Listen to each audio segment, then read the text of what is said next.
Yes! Yes, Matt. Yes! Get in there! Great result. Get in there! Yes! Happy days. I can come into the comments. Simon's gone. I don't know where he's fucking gone. I'm here. Yes. Happy Christmas, says Richard. Well done, Burnley, says Christine. Result, get in, says Neil. Good to see you. Johnny Tate says, told you all, relax. I'm sure you were well reacted, mate. Brownell had a great game, says Laura, sorry. Kieran says, got the win, but hanging on again. Dash needs to look at himself on his selections. Strange decision, nearly cost us in the end. I think he's brought him on. He's brought him on, Kieran, because he's injured, I presume. Get in, Burnley. And I wanted to see him on as well. Get in, Burnley. Thrash Sheffield, Fulham and West Ham next. There we go. Happy days. The Clarets have won again. That's what we beat fucking Arsenal. We fucking drew with Villa, drew with Everton, beat Palace. We are on form. Let me know your thoughts in the comments below, how that match went. It's now time for mine and Simon's match reaction. Simon, I'll start with you. In fact, before I get on to that, what I will do is quickly say, remember, we do have a fan reaction show. So what we ask you to do is film yourself talking about your reaction to the match, just giving your thoughts about this match for 2 to 3 minutes. Kieran, yours are very good. Yours is going to be very interesting this week, I think it's fair to say. Chatting about the match and things like that. And then we'll put you in the show, the fan reaction show, and we will also put you in the upcoming podcast as well. Obviously, that will just be audio. Having said that, the vodcast will be on the YouTube channel as well. But yeah, match reaction then, Simon. Burnley 2, Wolverhampton Wanderers 1. Go. Honest to God, right? That game, as tense as it was for 5 minutes, was the only point it was tense. I think that I'm going to close this just to make sure that my connection is stable enough. But let me just close this. Sorry to make terrible telly. Basically, done. Right. Yeah. It was, for me, a comfortable performance. The first half typified how comfortable it was. The stats didn't lie. And then the second half was not... Honestly, we could have had 3 or 4 in that game. And really, apart from that penalty, what did they do that tested Nick Pope? Absolutely nothing. Benson's made a rash, immature sort of decision, but I'm sure he'll learn from it. I can't criticise Dash for bringing him on because I want to see people like that coming through, but that's the way he learns. Thankfully, it didn't cost us anything in the end. Charlie Taylor, Tarkowski, Ben Mee again with that tackle really early on when it was 0-0. Fantastic. Again, another solid performance, but more clinical, more like the old Burnley. 5 chances, whatever it was. Let me have a look how many chances we've had this game. 6 shots on target to their 6, and we scored 2. They scored 1, but 1 being a penalty. Possession, granted they had more possession, but other than that, mate, I think we frustrated them. We did everything we meant to do. I'm happy with that. And irrelevant to that penalty, I think it was a comfortable performance. Yeah, obviously, you were watching me at the end, as everyone was. I was obviously ridiculously nervous, but it's just how it is, isn't it? They're obviously piling the pressure on.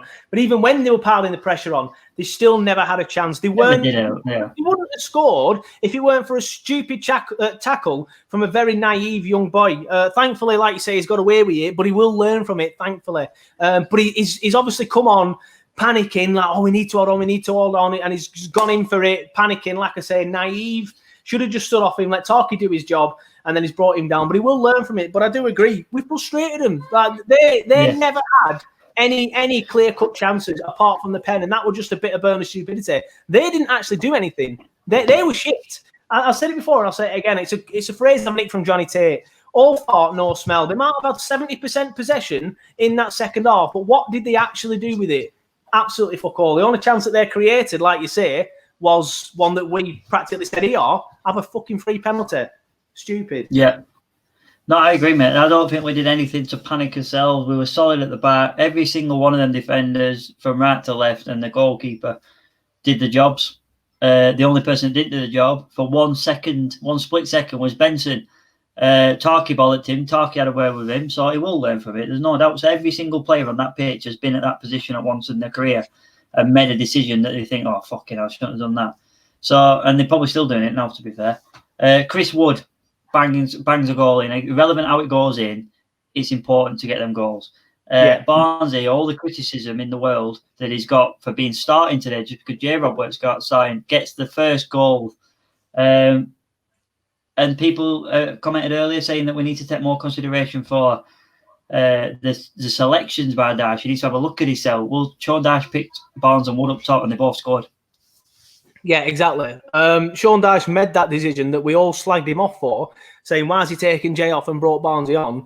It's worked. We did look better going forward today. We didn't look as good as we'd like us to do, but we could have had another 2 goals. Woody missed a chance, and Barnsley missed the chance early on. We could have had another... Brownie lit the fucking bar as well, remember? So we could have had another 3 goals. We've done well going forward again today. Exactly, that's what I was saying, yeah. So yeah, we've done well. Just looking at the comments, I'll just ask you now as well quickly. Please let me know your man of the match. Me and Simon will discuss it in a second. Mick Thompson said, "I told you Burnley panic stations at the end, but we won like we usually do." Joanne Burrows says, "Well done, lads. We deserved it tonight." Have it top result says, "Excuse me, Graham Longside Collins. You don't think that's his real?" Excuse me, and I don't think that's his real middle name. Graham Jennings says, another big 3 points. Hopefully Brady, me and Duarte are all fit enough for the next game. Yeah, if we're missing them 3, then we might as well just pack up and go home, especially against a side that pressure as well as Leeds do. Johnny Tate says, they didn't create anything of real threat for me. Outstanding performance from start to finish. Burnley, back to the dash way. Taylor, the man of the match, he said. Ben Mee, outstanding as well. Nathan Martland, just going back to the bit where I was probably slagging Benson off, says, silly mistake, yes, but very promising prospect. Oh, for sure. Yeah, I do agree with that. Totally. I just think it's silly. Kieran, I'm going to start ignoring his comments in a minute because I think he's on wound up. Says we need to play a lot better than that to stay up, boys. But I think he's taking piss. And if you're not, then say it in your match reaction. I don't think he's like that. He's got it in. Laura says Taylor, the man of the match. Paul Waring says, going back to the bit where we were discussing the Barnes J thing, says Barnes Joe's foul's a lot better too. And you know what? That could be a big part of it. Because the amount of times that we're kicking the ball up to the likes of Wood and Jay and it's just coming straight back to us and we're defending again, then obviously with Barnes drawing fouls, like you say, that don't happen as much. Nathan Martland says, man of the match has to be Taylor. He played mint tonight and that ball was awesome. Richard Pedley says, man of the match, Charlie Taylor. Joanne Burrow says, it's all coming together now. Taylor, man of the match for me. And Heath Phipps, evening Heath, how you doing, mate? From the New Zealand Clarets says, can't argue with that. He's obviously talking about the results. And Heath, hopefully you're already recording your fan reaction and getting it sent in to me. Fingers crossed that you are, mate. And if you do want to get involved with the fan reaction, as I said, just record it, send it to us, send it via turfcastpodcast@gmail.com. And we'll put it in the fan reaction in the show and in the podcast. Simon, man of the match, please. Oh, interesting. It's probably Charlie Taylor for me, to be honest with you. I think he did really well. He bossed it. Even when Traore come on, he was forcing him to cross it and he was getting it wrong. He was forcing him far enough to kick it out for a goal kick. He made some interventions in the first half. He did some great tackling in the second half. I think, he's up there as the man of the match. But it could be, again, for probably the third game now, I could say it could be any of the defenders. Yeah, I agree with that. Dan Taylor says, beat Fulham and Sheffield United and we're on 20 points. Unbeaten in December and in less than 18 games as well, because obviously the season started earlier. Archie wearing a different one. We finally had a different one. Says, man of the match, Ben Mee for me. Oh, and Kieran says, Brownhill, man of the match by a country mile. Brownhill did play well once again in the middle of the park. He has done well. But you look like you want to say something, Simon. Just a couple of things. Yeah, like how many times could you say as a Burnley fan that December has been on our side? I can't think of many times. In fact, it's been sort of famous for being a poor time for us. Even when we got promoted, even when we've won the division, December is sort of a sticky time for us. So we should be celebrating the fact that, yeah, granted we're not in the position we want to be, but we're doing well in times where we don't normally. And the other comment was, when we finished 7th, did we go on in 11 games? Just correct me if I'm wrong, but we went on an 11-game unbeaten run. Something significant. It was a big number. But you tell me any time in that where we were, playing like Brazil, playing like Barcelona, we were doing results like this. And when this gets to a point where, what is it now, 4, 5, 6? Sorry, I don't know what it is, but I think we've been beaten once in 6.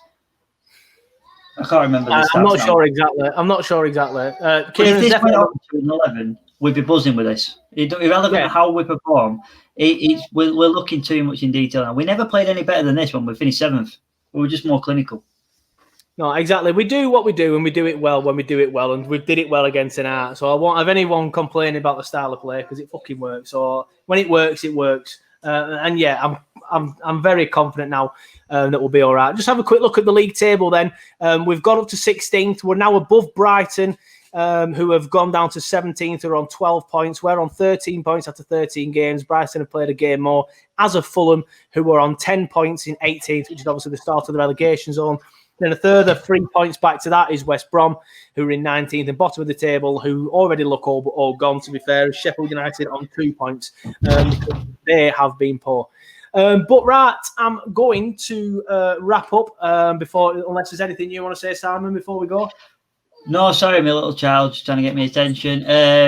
Again, that comment there by Dan Taylor, 5-1 Everton. That was Boxing Day. Again, another example of a December sort of, and that was the pinnacle of it, weren't it? That was the end of like what we were putting up with. So yeah, enjoy it, Burnley fans. We're getting a momentum going, and let's get behind them and keep it going. Both strikers scored. Should have been a clean sheet, bar a penalty mistake. I think it's all positive for me. Yeah, totally agree. More positives here from me as well. But yeah, I'm the same. My little boy's trying to get my attention. It's because he's tired and he's started falling asleep and he doesn't want to go to bed, obviously. As you're there, you go, you can hear him. So I'm going to wrap up. Thank you, everybody, for watching this week's Watch Along. We should be back for the Leeds game. Fingers crossed we are. And if not, we'll have a podcast out before then. And I have already got a pre-game show sorted for the Leeds game. So that will be on YouTube and Facebook as well. But thank you. And if we don't see you for any of them, we'll see you for the next watch along at the Leeds game.